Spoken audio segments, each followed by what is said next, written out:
I was not there. Let me say that first, so no priest, scribe, scholar, or soft-handed lord can wag a finger at me and say, Dar, how would you know? I was not there when the last fight came. I did not stand in that buried place. I did not hear the stone groan. I did not smell dragon breath burning the air. But I know heroes when I hear of them, and I know death when it leaves a story behind. So listen well, there were 6 of them, 6 heroes who had saved villages, towns, temples, roads, families, and fools too stupid to know they needed saving. 6 heroes who had walked into dangers that would make kings hide under their own beds. 6 heroes who had already saved all of Bethica from a warlord tyrant and his terrible war machines. That is the part the world will not know.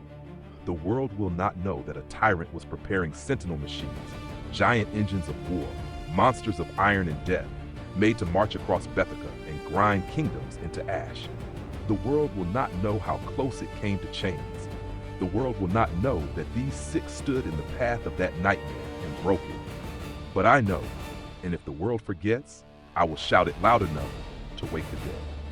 There was Akko the scribe, called Remus by some, a high elf rogue and wizard, clever with books, blades, and all the little tricks that make scholars dangerous when they stop being polite.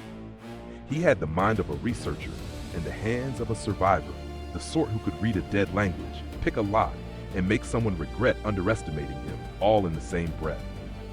There was Edmund Ironside, called Gray, a Volari cleric of great power, a servant of Raziel, wrapped in faith, discipline, and stubborn mercy. He carried the kind of hope that does not look soft. No, his hope had iron in it. His charity had teeth. He was the sort of holy man who would heal the wounded, then turn around and strike down the thing that made them wounded in the first place. There was Melikar, a dwarf fighter, strong as mountain stone and twice as hard to move. He was built for battle, made for the front line, the kind of warrior who looked at impossible odds and spat on the floor before stepping forward. If death wanted him, death had to come close enough to earn him. There was Seraphiel, an Aasimar cleric and fighter, touched by light and moonlit grace. He bore the presence of the heavens in mortal form, with radiant power in his hands and faith in his bones. Some healers begged the darkness to leave. Seraphiel made it leave. There was Rook, called Aladar, a gnome wizard of great power, though gods help anyone who called him a halfling. Small in body, yes, but only a fool measures power by height. Rook had the Tazarak, that strange blue thing of impossible shape and stranger purpose. It pulled him south, and like all doomed heroes and great fools, he followed the mystery because that is what heroes do. And there was W.K. Aura, called Doom, a female Volari fighter and warlock, young in years but heavy with power, bound to eldritch force and battlefield command. She carried the kind of magic that made the air nervous. Some people step into a fight. Aura arrived like a bad omen with boots. These were the 6. Remember their names. The Tazarak led them onward. It had awakened. It had begun to pull. South by southeast, always south by southeast, as if the world itself had hooked a chain into Rook's soul and was drawing him towards something old. They did not know the truth of it. How could they? The truth had been buried too deep, hidden under lies, legends, broken books, dead cities, and time itself. They searched for answers. That search led them into a ruined, buried library, a place lost beneath the earth, swallowed by ages, sealed away from the living world. It should have been quiet. Dust, stone, dead books, old shelves. A place for Akko to smile at and the rest to suffer through while he read too much. But there was something living there, or something that had forgotten how to die. A shadow lich dwelled in that buried place, trapped there for more than 4,000 years. 4,000 years. I get angry if a door jams for 4 breaths. Imagine 4,000 years in a prison of stone, shadow, and old magic. That sort of time does not make a creature wise, it makes it patient. And patient things are the most dangerous things in the world. The Shadow Lich did not leap at them like a beast. No, he spoke. That is worse. A monster that speaks wants something. He told them others had come before. He told them he could not leave. He told them there was a way out, but not an easy one. There were sentinels guarding the exit.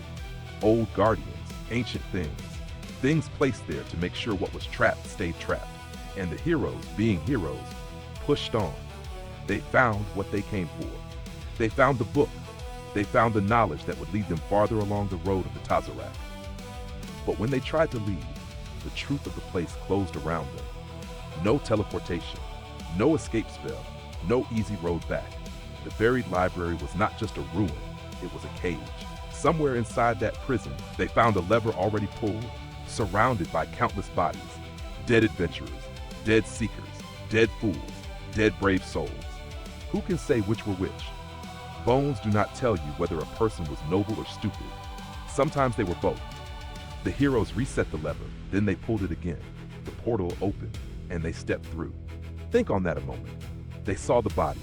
They saw the warning written in flesh and bone. They saw proof that others had tried this before and failed, and still they went. That is courage. That is madness. Most great deeds are both. The portal shut behind them. Then the passage began to close. The cave behind them groaned and folded inward, stone grinding against stone, the way a beast's jaws close around prey. There was no going back, no second thought, no perhaps we should discuss this. The trial had begun. They walked forward, and then they saw it.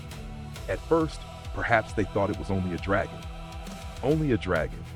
Listen to me say that, as if such a thing is small. A dragon large enough to blot out courage from lesser hearts. A dragon that filled the chamber with scale, claw, wing, and terrible breath. Then one head rose, then another, and another. For a heartbeat, maybe someone thought Hydra. That hope died quickly. A fourth head rose, then a fifth. Black, blue, green, red, white. 5 terrible heads, 5 ancient hungers. 5 colors of doom. Tiamat rose before them. Not a story. Not a painted temple warning. Not a name shouted by cultists in a cave. Tiamat herself, or close enough that no sane soul would waste breath arguing the difference while being eaten. The chamber trembled beneath her weight. Each head moved with its own cruel mind. The black head watched with dripping acid hunger. The blue head crackled with lightning.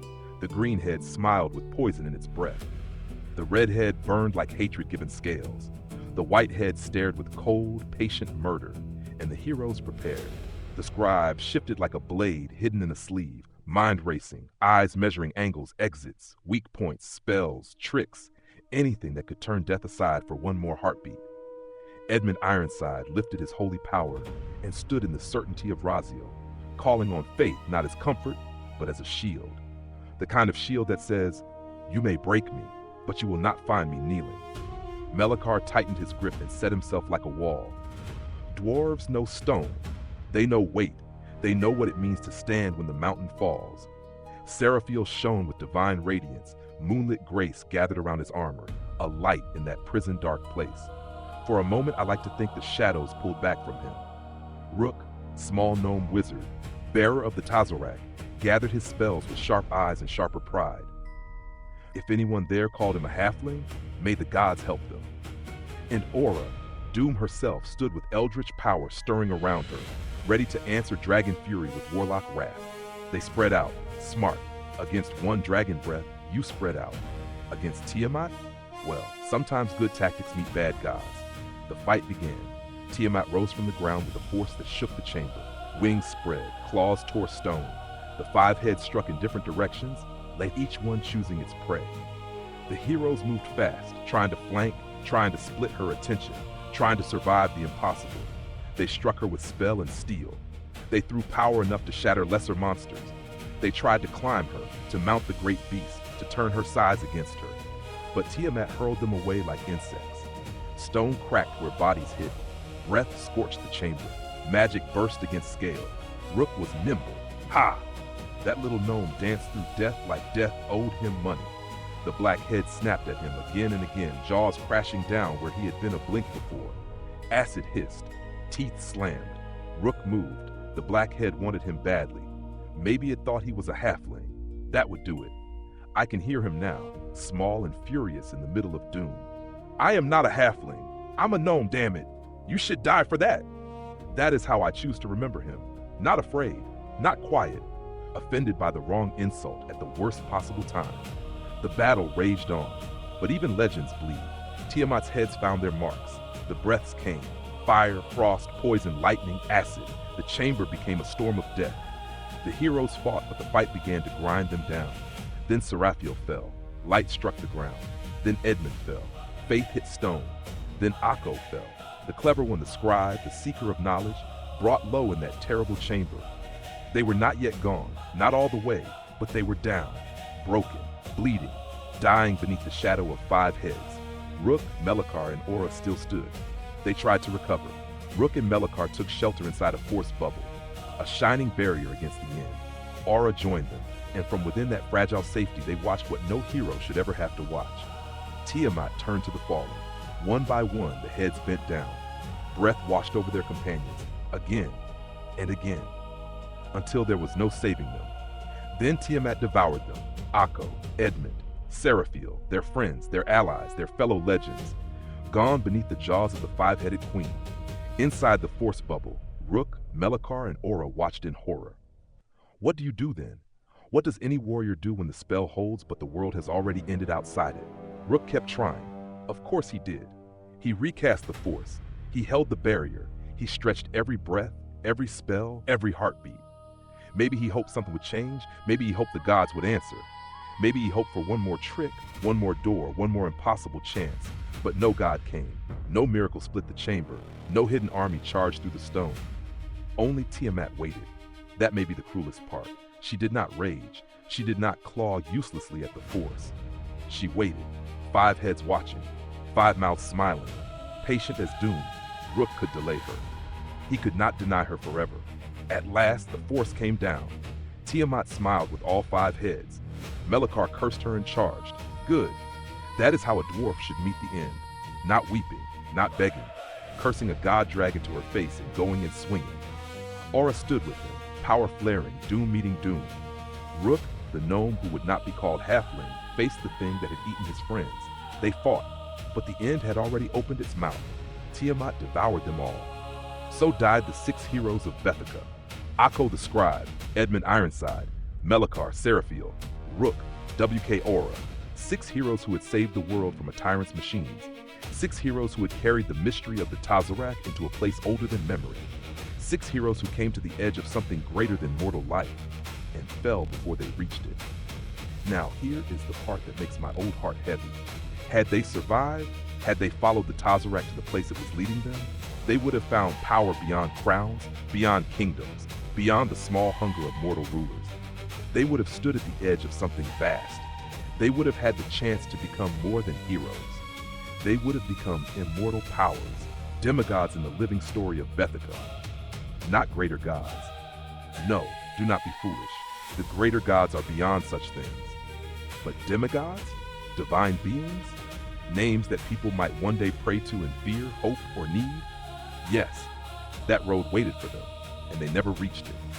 But death is strange in old prisons. That buried library was not a normal tomb. The cage did not release what entered it. Not bodies, not magic, not souls.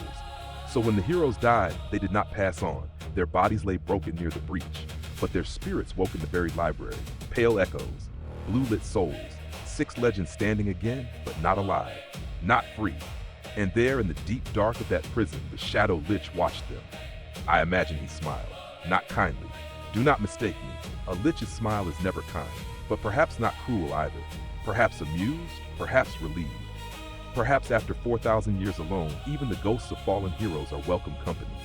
He looked upon them and said, maybe with that old dry voice of his, well, that went poorly. Ha, I should not laugh, but I do. Because if I died fighting Tiamat and woke up as a ghost in a library with a smug Shadow Lich, I would want someone to laugh before they cried. The Shadow Lich did not destroy them. He did not need to. He had company now. 6 mighty spirits trapped in the same old cage. 6 heroes who had learned the prison's ugliest truth. Even death did not open the door. And so they remain, for now, in that buried place. Not forgotten by me. Not forgotten by this tale. The world may never know how close it came to ruin. The world may never know how those 6 saved Bethica from the warlord's sentinels. The world may never know that they stood before Tiamat herself and fought until the last spell failed, the last blade fell, and the last breath was taken. But I know, and now you know. So drink to them. Drink to Akko the scribe who chased knowledge into darkness. Drink to Edmund Ironside, whose faith stood against terror. Drink to Melekar, who cursed death and charged anyway. Drink to Seraphiel, whose light fell but did not shame itself. Drink to Rook, the gnome, not the halfling, who carried the Tazarac farther than any sane soul should. Drink to Aura, called Doom, who met the end with power in her hands. They were heroes. They were almost gods. And somewhere beneath the earth, in a prison of old magic and broken books, their story is not over.